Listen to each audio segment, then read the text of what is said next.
Assalamualaikum warahmatullahi wabarakatuh. Waalaikumsalam warahmatullahi wabarakatuh. Bismillahirrahmanirrahim. Alhamdulillahi rabbil alamin. Hamdan syakirin, hamdan na'imin. Hamdan yuafi ni'amahu wa yukafi'u mazidah. Ya Rabbana lakal hamdu kama yanbaghi li jalali wajhikal karimi wa 'azimi sultanik. Thumma assalatu wassalamu ala asyrafil anbiya'i wal mursalin wa ala alihi wa sahbihi ajma'in. Allahumma faqihna fid din wa 'allimna at-ta'wil. Amin ya rabbal alamin. Alhamdulillah Bapak Ibu peserta kajian kitab Taisir yang berbahagia. Alhamdulillah pada Rabu malam ini kita bertemu kembali dalam rangka melanjutkan kajian kita terhadap kitab Taisir Mustalahil Hadis. Mudah-mudahan kita yang hadir pada malam hari ini diberikan kemudahan, diberikan keberkahan ilmu dan keberkahan umur, sehingga kita dibalasi waktu yang kita gunakan ini dengan balasan yang sebaik-baiknya oleh Allah Subhanahu wa taala. Amin amin ya rabbal alamin. Oke, seperti biasa Bapak Ibu, sebelum kita mulai, mari kita awali pertemuan kita pada malam hari ini dengan sama-sama membaca Ummul Quran Al-Fatihah. Bismillahirrahmanirrahim. Ila hadratin Nabiyil Mustafa Muhammadin sallallahu alaihi wasallam wa ala alihi wa ahli baitihi wa dzurriyyatihi wa auladihi wa azwajihi ajma'in. Thumma ila jami'i ikhwanihi minal anbiya'i wal mursalin wal awliya'i wal syuhada'i wal salihin wal sahabati wat tabi'in wa tabi'it tabi'in wal ulama'il 'amilin wal musannifin al mukhlisin wa jami'il malaikatil muqarrabin.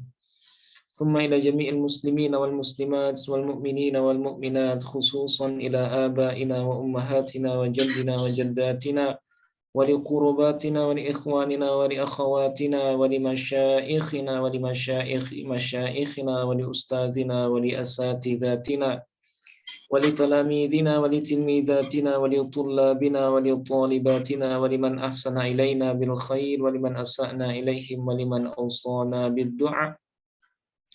Wa nakhussu khususan ila muallif hadzal kitab Syekh Mahmud At-Tahan kali Syekhina al-marhum Kiai Ali Mustafa Yaqub wa kadzalika li jami'i ustadzina wa muallimina fi hadzal fanni, nafa'ana Allahu bihim wa bi'ulumihim fid dharain amin. Syai'un lillahi lahumul Fatihah. A'udzu billahi minasyaitonir rajim. Bismillahirrahmanirrahim. Alhamdulillahi rabbil alamin arrahmanir rahim maliki yaumiddin.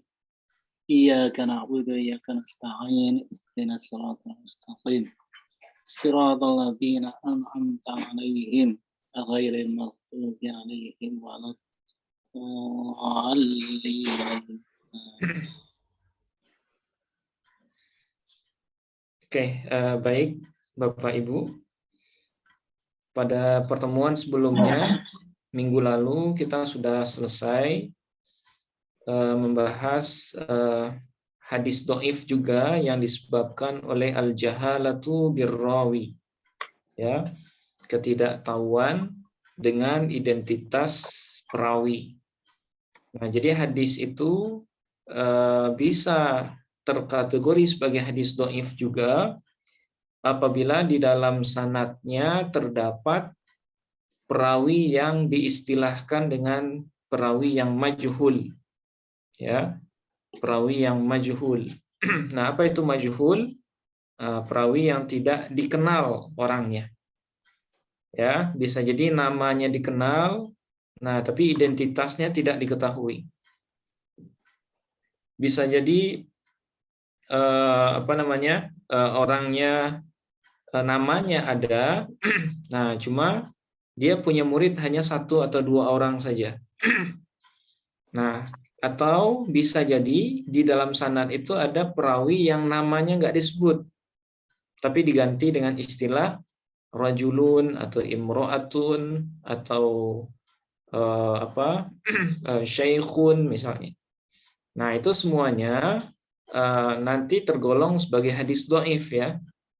Tergolong sebagai hadis dhaif yang disebabkan oleh ketidaktahuan dengan identitas perawi. Nah, atau yang diistilahkan dengan majhul. Nah, terkait dengan istilah majhul ini pun minggu lalu sudah kita bahas. Ada 3 jenisnya ya. Ada yang disebut dengan majhulul ain, ada majhulul hal, kemudian ada yang disebut juga dengan mubham. Ya. Nah, apa bedanya? Kalau majhulul ain itu adalah perawi yang namanya disebut, ya, namanya disebutkan di dalam sanad, tapi yang mengambil hadis dari dia itu cuma 1 orang. Ya, dari sekian banyak orang yang ngambil hadis sama dia itu cuma 1 orang. Dia hanya punya 1 murid. Nah, perawi yang seperti ini ya dalam istilah ilmu hadis disebut dengan majhulul ain, ya, perawi yang majhulul ain. Nah, perawi yang majhulul ain, nah ya seperti yang sudah dijelaskan, maka riwayatnya tertolak ya, tertolak. Karena ya kalau orang yang dia hanya punya 1 murid dan muridnya pun bukan seorang yang ahli dalam jarah ta'dil, nah bisa jadi orang itu merupakan orang yang tidak punya kapasitas dalam periwayatan hadis. Nah, sehingga perawi yang majhulul ain itu dianggap menjadi penyebab ya sebuah hadis itu bisa terkategori sebagai hadis dhaif. Nah, kemudian yang kedua ada yang disebut dengan majhulul hal. Ya, majhulul hal atau yang disebut juga dengan perawi yang mastur. Nah, apa itu majhulul hal atau rawi yang mastur? Yaitu perawi yang punya murid misalnya 1 atau 2 orang. Ya, 1 atau 2 orang, tapi tidak ada rekomendasi ulama kalau dia itu adalah perawi yang sikoh. Tidak ada satupun ulama yang bilang kalau dia itu perawi yang sikoh. Nah, itu disebut dengan majhulul hal ya, majhulul hal. Nah, statusnya sama seperti majhulul ain sebelumnya. Nah, kecuali kalau ya kalau murid yang mengambil riwayat dari dia itu dianggap sebagai seorang murid yang ahli dalam jarah ta'dil. Ya, dia bisa saja diterima riwayatnya kalau ya yang mentakdil dia itu adalah selain muridnya. Yang mentakdilnya selain muridnya atau muridnya, tapi murid ini disyaratkan harus ahli dalam ilmu jarah dan ta'dil. Nah, tapi kalau yang mentakdilnya itu muridnya dan muridnya cuma juga 1 orang, nah itu periwayatan perawi yang majhulul hal itu tetap tidak bisa diterima. Nah, kemudian yang terakhir ada perawi yang mubham ya. Perawi yang mubham yaitu perawi yang namanya tidak disebutkan di dalam sanad. Nah, seperti yang kita jelaskan tadi, ya disebut dengan rajulun, an rajulin, an imro'atin misalnya. Tapi di dalam sanad ya, di dalam sanad. Nah, hadis yang seperti ini disebut dengan hadis mubham. Dan hadis mubham ini dia tertolak, ya, tergolong sebagai hadis dhaif kalau tidak ditemukan siapa rawi mubham itu di sanad yang lain. Nah, sampai ditemukan ya siapa rawi mubham yang dimaksud itu di sanad yang lain. Nah, kalau ditemukan maka hilanglah kemubhaman perawi itu sehingga hadisnya tergantung dengan sanad yang lain itu. Kalau sanadnya kuat ya bisa diterima. Nah, itu yang terkait dengan pembahasan al-jahalatu birrawi. Nah, sekarang kita masuk ke pembahasan yang ya bagian terakhir ya. Bagian terakhir dari pembahagian hadis dhaif, yaitu hadis dhaif yang disebabkan oleh kebid'ahan dari perawinya. Nah, ini tema kontroversial sebenarnya karena istilah bid'ah ini pun seringkali disalahpahami ataupun dipahami secara tekstual oleh sebagian kalangan dalam umat Islam ya. Nah, dalam kajian ilmu hadis, nah bid'ah pun itu disinggung. Nah, ini salah satunya ya. Jadi ada juga hadis itu statusnya dhaif kalau perawinya adalah seorang pelaku bid'ah. Nah, tapi bid'ah seperti apa yang kita maksud dalam ilmu hadis ini? Nah, sebentar lagi akan kita baca. Oke. Langsung saja mungkin untuk menghemat waktu. Bismillahirrahmanirrahim. Qala al-musannifu rahimahullahu wa nafa'ana bihi wa bi'ulumihi fid dharaini amin. Al-bid'atu.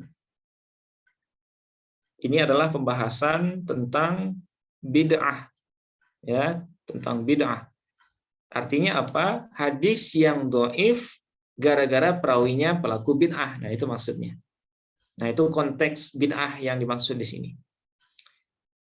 Nah, pertama ta'rifuha. Pengertian bid'ah. Apa yang dimaksud dengan bid'ah dalam perspektif ilmu hadis ini. Nah, supaya bahasa ini tidak terlalu mudah ya kita nisbatkan ke orang lain.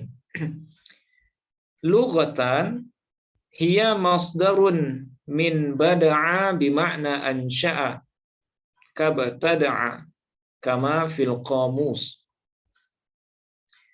Menurut bahasa, istilah bid'ah itu merupakan masdar. Ya, dia merupakan masdar dari fi'il madhi bada'a. Ya, bada'a masdarnya adalah bid'ah. Oke. Bimakna ansha'a, yang bermakna ansha'a. Ansha'a itu menjadikan atau memunculkan atau membuat. Nah, ansha'a itu maknanya. Kabtada'a, sama seperti ibtada'a. Jadi ibtada'a itu maknanya sama seperti ansha'a, membuat, memunculkan atau ya itu ya, membuat, memunculkan atau menjadikan gitu, ibtada'. Kama fil qamusi, sebagaimana yang dijelaskan dalam qamus ya. Nah, qamus di sini maksudnya adalah al-qamus al-muhyit ya, karangan Imam Al-Fairuz Abadi ya, Fairuz Abadi. Nah, karena pakai alif lam berarti qamus yang dimaksud di sini bukan qamus dalam artian banyak ya, qamus apapun, bukan. Tapi qamus khusus yang dinamakan Al-Qamus Al-Muhyit karangan Imam Fairuz Abadi. Nah, ini pengertian bid'ah secara bahasa. Ya, terampilkan dari bada'a yang bermakna menjadikan, menciptakan ataupun membuat ya. Oke. Kemudian istilahan bid'ah itu adalah al-hadatsu fid dini ba'dal ikmali. Menurut istilah, bid'ah itu adalah al-hadath, ya, membuat sesuatu yang baru fiddin di dalam agama, ba'dal ikmal, setelah sempurnanya, au mastuhditha ba'dan nabiyyi sallallahu alaihi wasallam minal ahwa'i wal a'mali, atau sesuatu yang dibuat-buat ya, sesuatu yang dibuat-buat atau yang diciptakan ba'dan Nabi sallallahu alaihi wasallam, sesudah wafatnya Nabi Muhammad sallallahu alaihi wasallam, minal ahwa ya, dari keinginan hawa nafsu, minal ahwa wal a'mal, dan dari amalan-amalan. Nah, ini pengertian secara istilah yang umum dipahami ya. Walaupun pengertian ini sebenarnya mempunyai mempunyai banyak sayap ya. Maksudnya kalau dipahami secara literal, nah ini nanti bisa kita tempelkan istilah bid'ah ini kepada semua orang yang menurut kita perbuatannya tidak ada contohnya ya, atau dianggap baru. Nah, ini suatu yang sesuatu yang umum juga. Nah, satu-satunya ya, mungkin bukan satu-satunya juga. Di antara definisi bid'ah yang lebih kami sukai, yang pernah kami dapatkan ya dari guru-guru kita, salah satunya dari Kiai Ali Mustafa Yaqub. Beliau mengatakan bahwa bid'ah itu adalah ma laisa lahu dalilun syar'iyyun. Nah, itu yang lebih yang lebih spesifik ya. Jadi bid'ah itu adalah ma laisa lahu dalilun syar'iyyun, sesuatu atau amalan atau perbuatan yang tidak ada dalil syar'inya. Nah, itu yang umum. Itu yang lebih saya sukai ya pengertiannya. Apa maksudnya? Bid'ah itu adalah sesuatu yang tidak ada dalil syar'inya. Nah, dalil syar'i.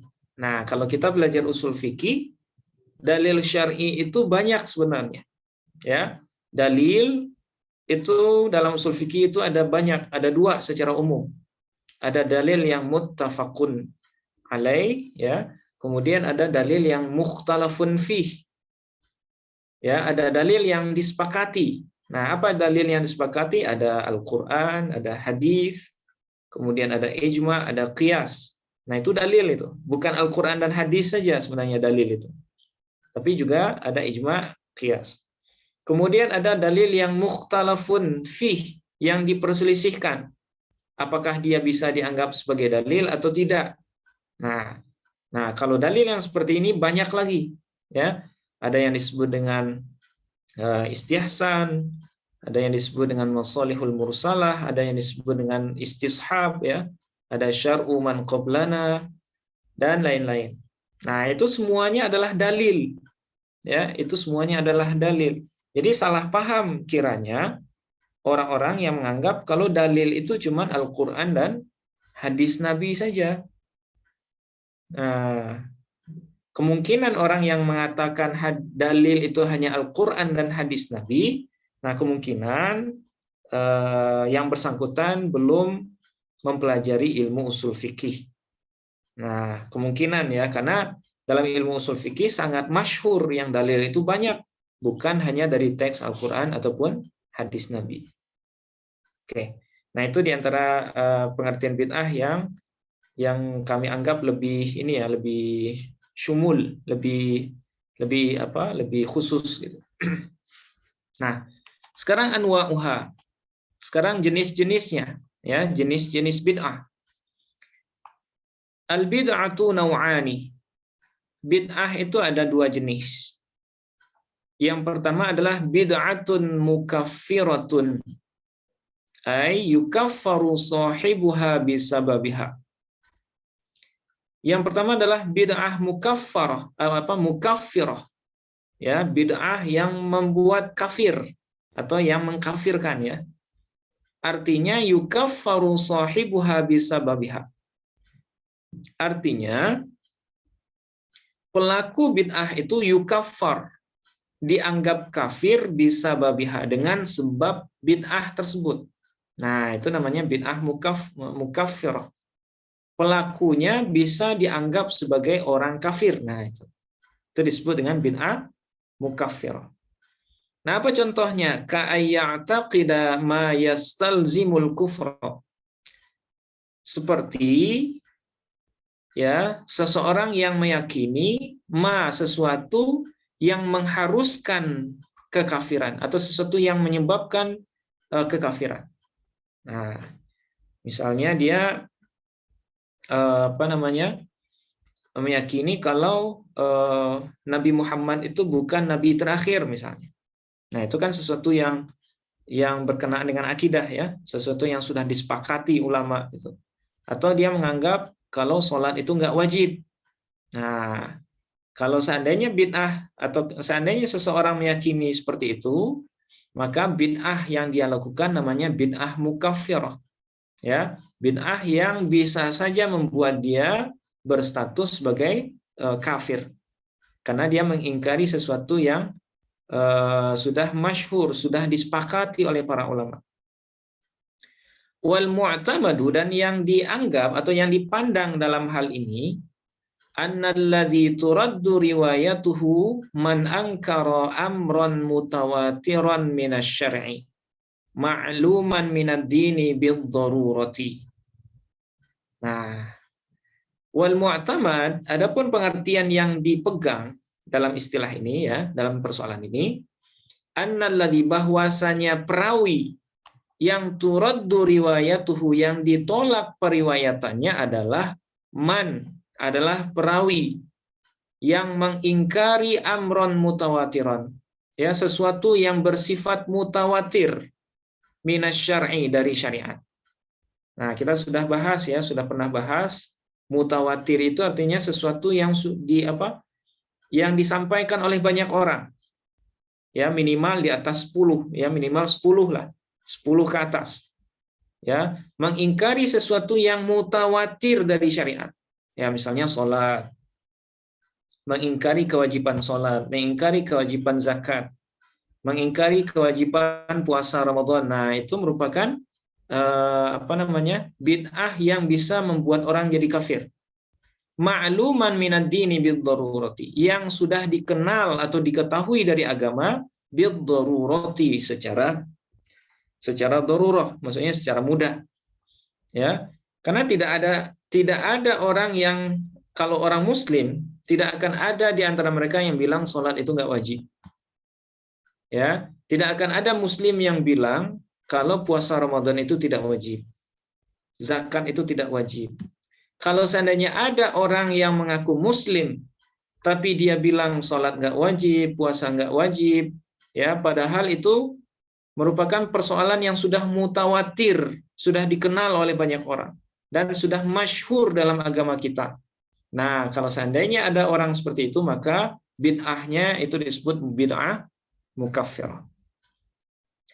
Au man ya'taqada aksahu, atau orang yang meyakini kebalikan dari apa yang sudah disepakati. Ya, ijma' bilang kalau sholat itu wajib. Nah, dia beriktikad sebaliknya, sholat itu tidak wajib. Nah, sama seperti yang sebelumnya. Nah, bid'ah yang seperti ini disebut dengan bid'ah mukaffirah. Kemudian yang kedua, ada bid'atun mufassiqatun. Ya, bid'ah mufassiqah. Bid'ah yang menfasikkan atau membuat orang menjadi fasik. Nah, bid'ah mufassiqah. Nah, apa itu bid'ah mufassiqah? Ay yufassaqu sahibuha bisababiha. Artinya, pelaku bid'ah mufassiqah ini atau pelaku bid'ah ini itu dianggap fasik dengan sebab kebid'ahan itu. Nah, itu disebut dengan bid'ah mufassiqah. Ya. Wa huwa man la taqtadi bid'atuhu at-takfira aslan. Nah, wa huwa, dan dia, maksudnya bid'ah yang seperti ini, man la taqtadi, yaitu orang yang kebid'ahannya itu tidak membawa kekafiran aslan, sekali-kali tidak. Nah, ini berbeda dengan yang sebelumnya. Kalau sebelumnya, apa yang dia yakini bertabrakan dengan apa yang sudah disepakati ulama. Ya. Nah, kalau yang sebelumnya, sehingga apa yang dia lakukan itu membuat dia menjadi kafir. Tapi kalau bid'ah yang jenis kedua ini, yaitu bid'ah yang hanya menjadikan dia sebagai seorang yang fasik, ya, pelaku dosa besar, fasik. Nah, misalnya apa? Misalnya orang yang dia tidak sholat karena malas, tidak puasa karena malas, misalnya. Nah, itu bid'atun mufassiqah. Atau melakukan dosa tapi karena suka, ya, bukan berarti menghalalkan. Minum khamar tapi bukan karena menghalalkan. Nah, itu bid'ahnya mufassiqah. Tapi kalau minum khamar dalam rangka menghalalkan, nah itu bid'atun mukaffirah. Nah, bedanya sedikit, ya, keyakinan ini. Kalau minum khamar dengan keyakinan khamar itu tidak haram, nah itu bid'ah mukaffirah. Tapi kalau minum khamar karena suka, tapi dia tahu khamar itu haram misalnya, nah itu bid'ah mufassiqah. Nah, mufassiqah dia fasik tapi tidak sampai kafir gitu ya. Oke. Nah, bagaimana statusnya? Bagaimana status sebuah hadis yang kebetulan perawinya itu adalah pelaku bid'ah. Nah, itu sasaran dari bahasan ini adalah bagaimana status hadis yang di dalam sanadnya itu ada pelaku bid'ah, baik bid'ah mukaffirah ataupun bid'ah mufassiqah. Nah, kita lanjutkan yang ketiga. Hukmu riwayatil mubtadi'i. Hukum periwayatan perawi yang bid'ah, perawi yang ahli bid'ah. Pertama, in kanat bid'atuhu mukaffiratan turaddu riwayatuhu. Jika kebid'ahan yang dia lakukan adalah bid'ah mukaffirah, ya, bid'ah yang membuat dia menjadi kafir, turaddu riwayatuhu, maka riwayatnya tertolak. Nah, itu sudah mutlak. Ya, sudah mutlak. Kalau pelaku bid'ahnya itu mukaffirah, ya, bid'ah yang mukaffirah, maka riwayatnya otomatis tertolak. Nah, ini sudah maklum ya, karena salah satu syarat hadis itu diterima, perawinya itu harus adil. Ya, harus adil. Nah, adil itu syaratnya adalah al-muslim, harus seorang muslim. Nah, itu makanya pelaku bid'ah mukaffirah itu riwayatnya murni mardud ya, tertolak secara otomatis. Oke, satu. Kemudian yang kedua, wa in kanat bid'atuhu mufassiqatan fas-sahihu alladhi alaihi al-jumhuru anna riwayatahu tuqbalu bi syartaini. Kemudian yang kedua, jika bid'ahnya itu bersifat mufassiqah, membuat dia menjadi seorang yang fasik, ya, fas-sahihu, maka menurut pendapat yang benar, yang sahih, yang dipegang oleh mayoritas ulama, anna riwayatahu, bahwasanya riwayat pelaku bid'ah mufassiqah itu tuqbalu, bisa diterima tapi dengan dua syarat. Nah, jadi bid'ah mufassiqah masih ada kemungkinan riwayat dia diterima, ya, masih ada kemungkinan diterima, tapi harus melengkapi dua syarat. Nah, apa dua syarat yang dimaksud? Yang pertama, alla yakuna da'iyatan ila bid'atihi. Nah, ini syarat pertama. Bahwa tidak ada si pelaku bid'ah itu, bid'ah mukaffirah itu mufassiqah itu, da'iyatan ila bid'atihi, mengajak kepada kebid'ahan yang dia lakukan. Nah, itu syarat pertama. Hadis yang dia riwayatkan, ya, atau kondisi pelaku bid'ah itu tidak mengajak orang untuk mengikuti kebid'ahannya. Nah, itu syarat pertama.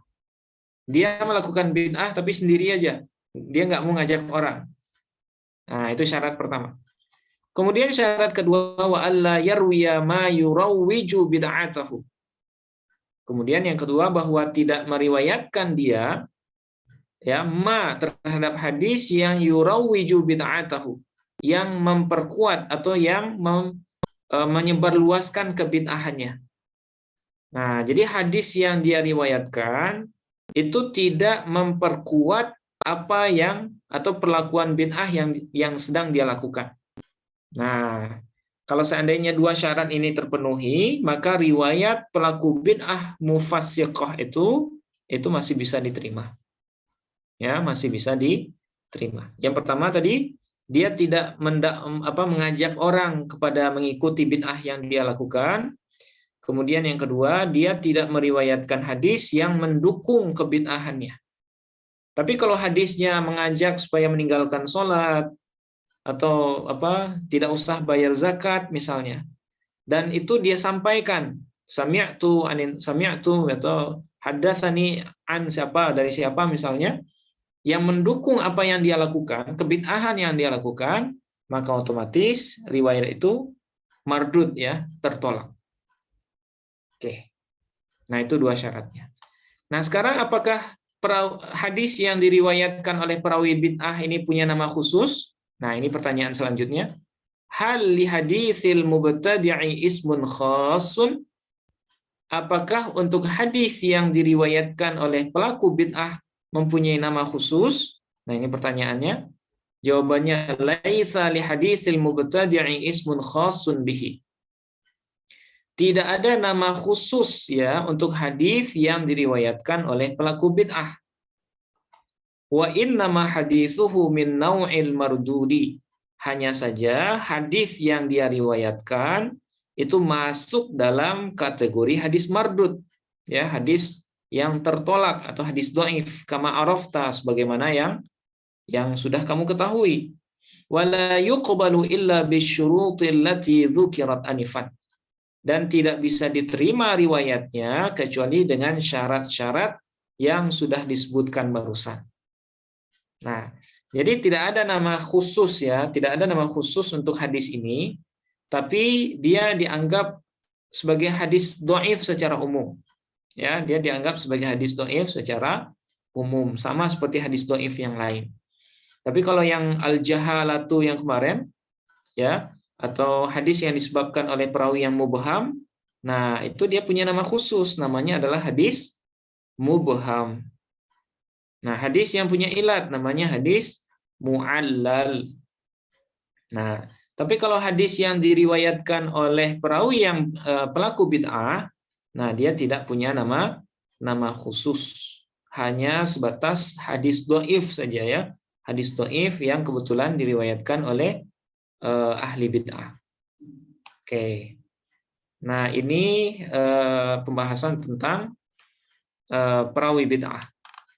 Nah, kemudian yang terakhir ini adalah bahasan terakhir terkait dengan hadis dhaif. Ya, hadis dhaif yang disebabkan oleh hafalan yang jelek atau hafalan yang buruk. Nah, ini yang terakhir.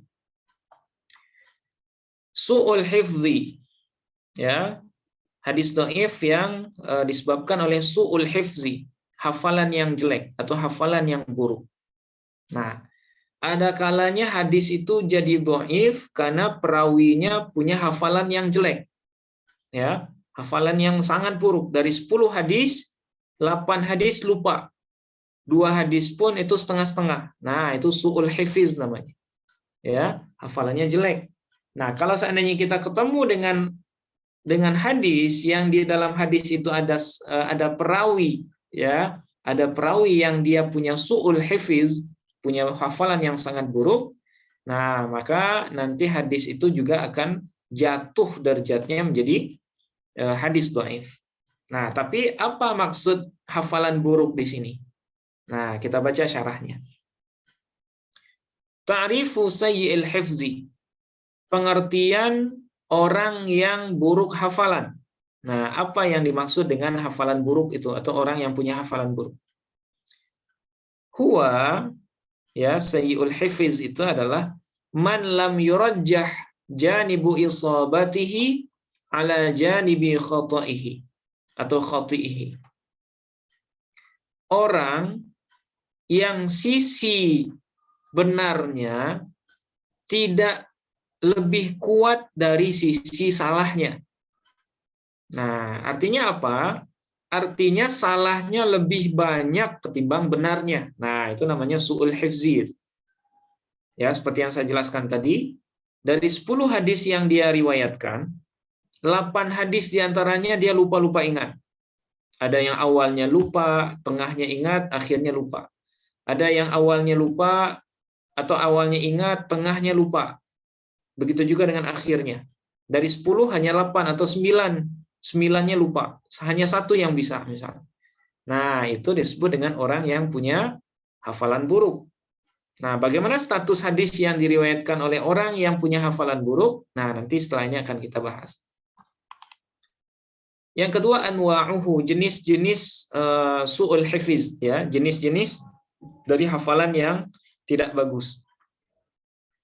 Sayyi'ul hifzi naw'ani. Ya. Buruk hafalan itu ada 2 jenis. Nah, jadi ada dua pembagian dari istilah sayyi'ul hifiz ini. Wahuma, yaitu yang pertama, imma ayyan sya'a su'ul hifzi ma'ahu min awwali hayatihi. Ada kalanya bahwa buruk hafalan itu menyertai yang bersangkutan min awwali hayatihi, dari awal atau sejak awal hidupnya, sejak lahirnya.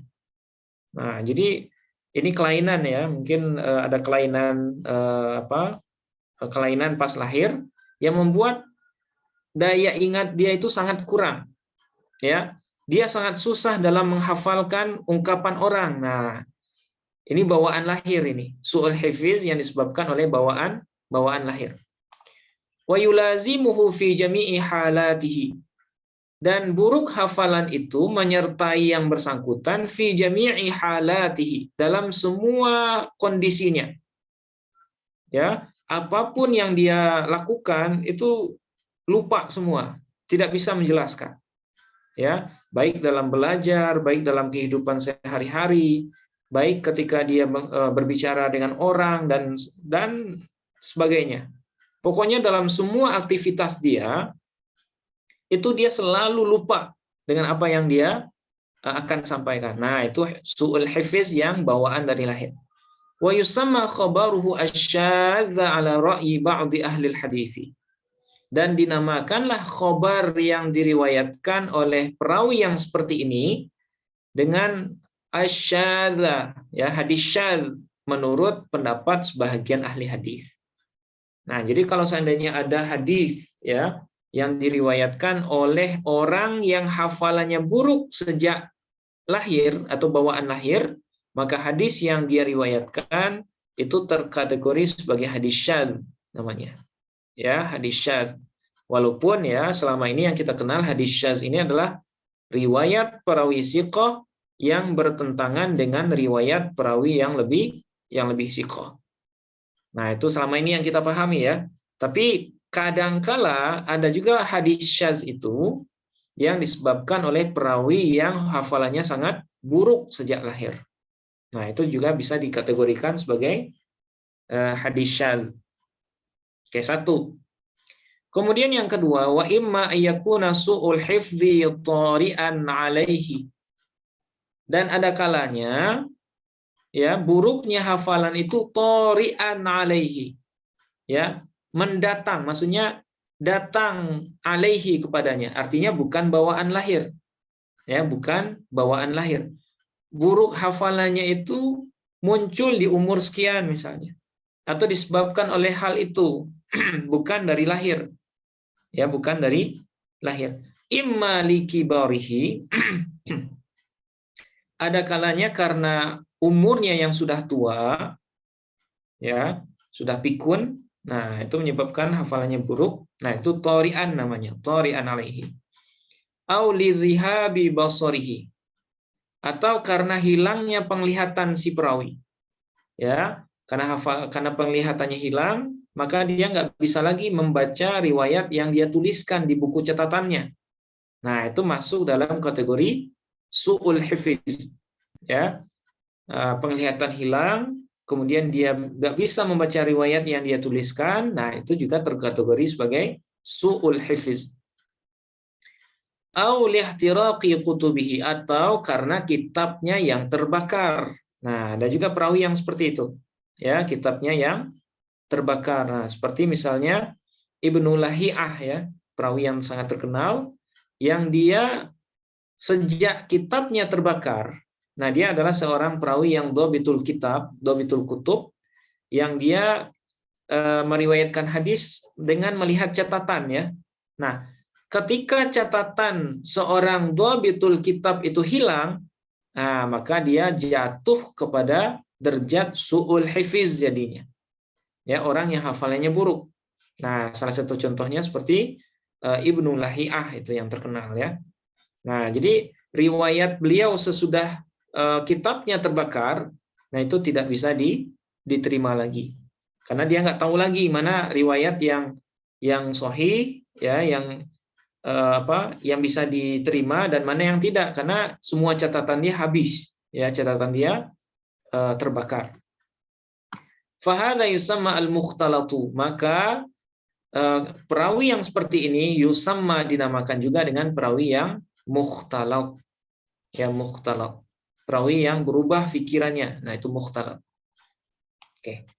Nah, sekarang bagaimana status periwayatan perawi-perawi yang seperti ini.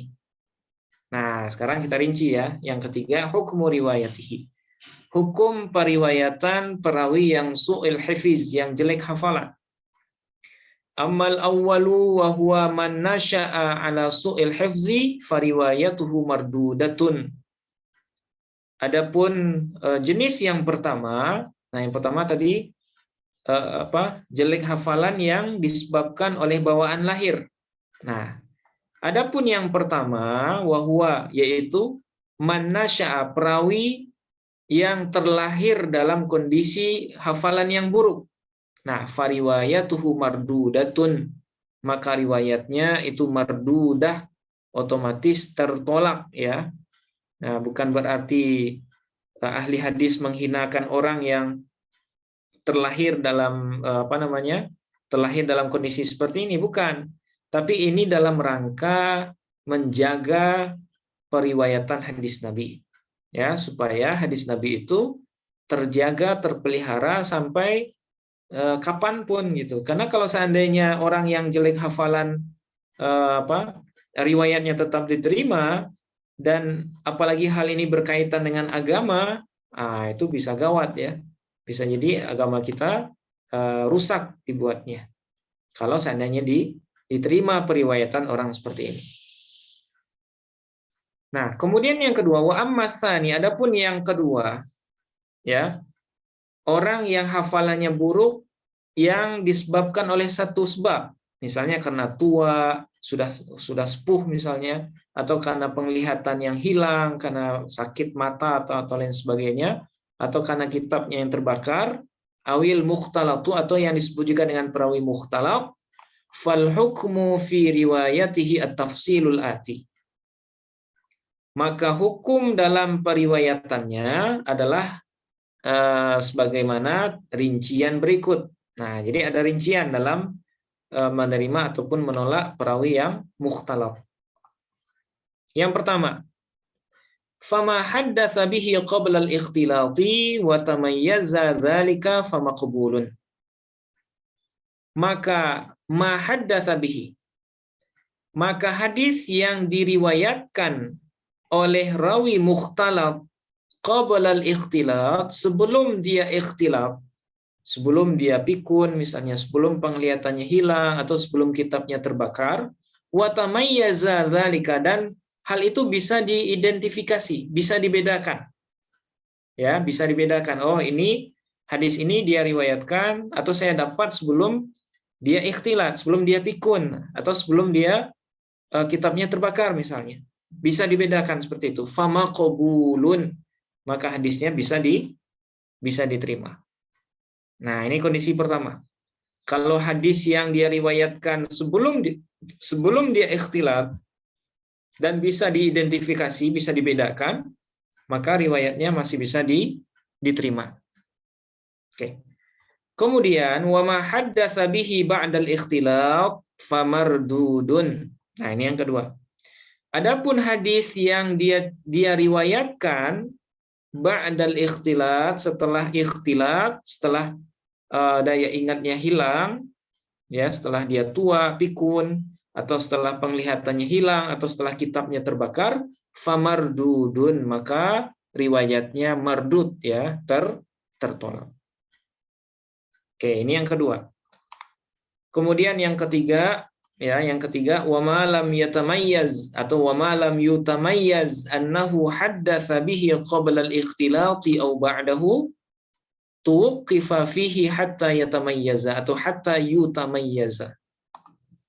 Kemudian yang ketiga, sesuatu, ya, atau riwayat yang tidak bisa diidentifikasi, yang tidak bisa dibedakan. Ya, bahwasanya perawi mukhtalid itu meriwayatkan hadis itu qabla al-ikhtilat atau ba'dahu. Dia meriwayatkan hadis itu sebelum ingatannya berubah atau setelahnya. Nah, bagaimana? Tuqifa fihi hatta yutamayyaza. Maka riwayat perawi yang seperti ini tuqif, ya, ditawakufkan dulu sampai bisa dibedakan atau bisa diidentifikasi.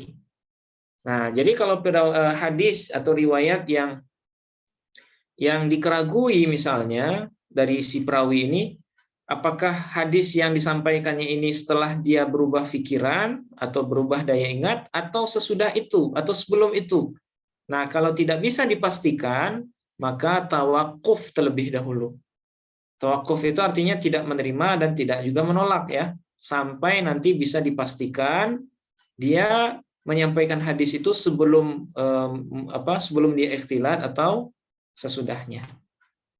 Nah, inilah 3 ketentuan dalam menerima hadis yang diriwayatkan oleh perawi yang hafalannya bermasalah. Nah, ini Nah, ini akhir dari bahasan hadis-hadis dhaif ya.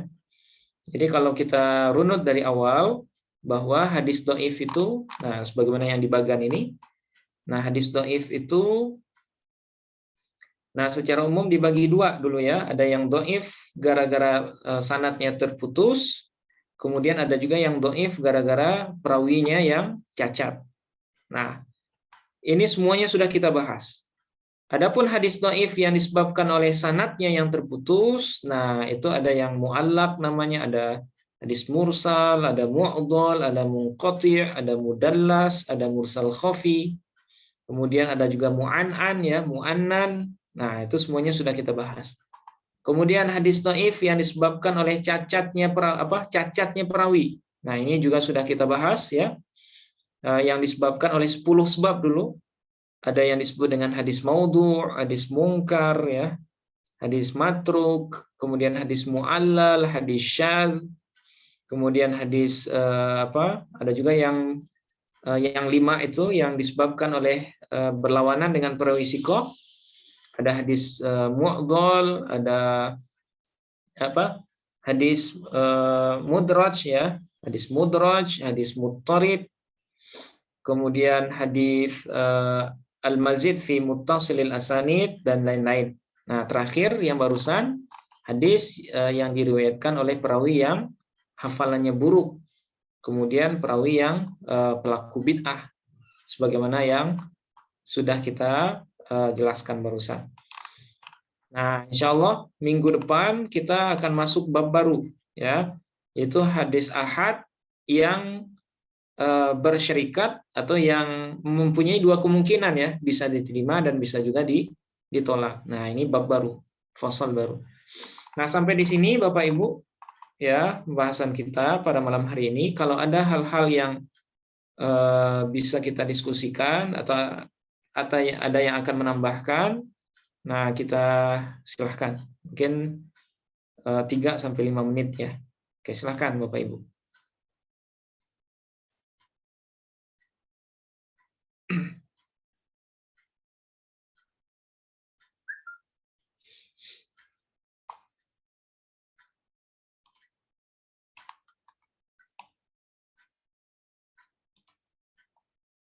Oke, boleh siapa ada yang bertanya mungkin atau ada yang akan menjelaskan, memberikan tambahan penjelasan, dipersilahkan.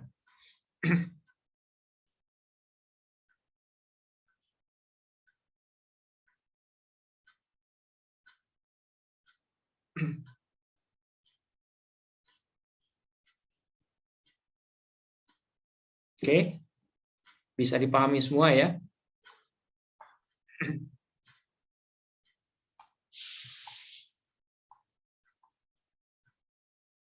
Oke, kalau tidak ada yang bertanya dan tidak ada yang memberikan tambahan, nah mungkin saya akan simpulkan.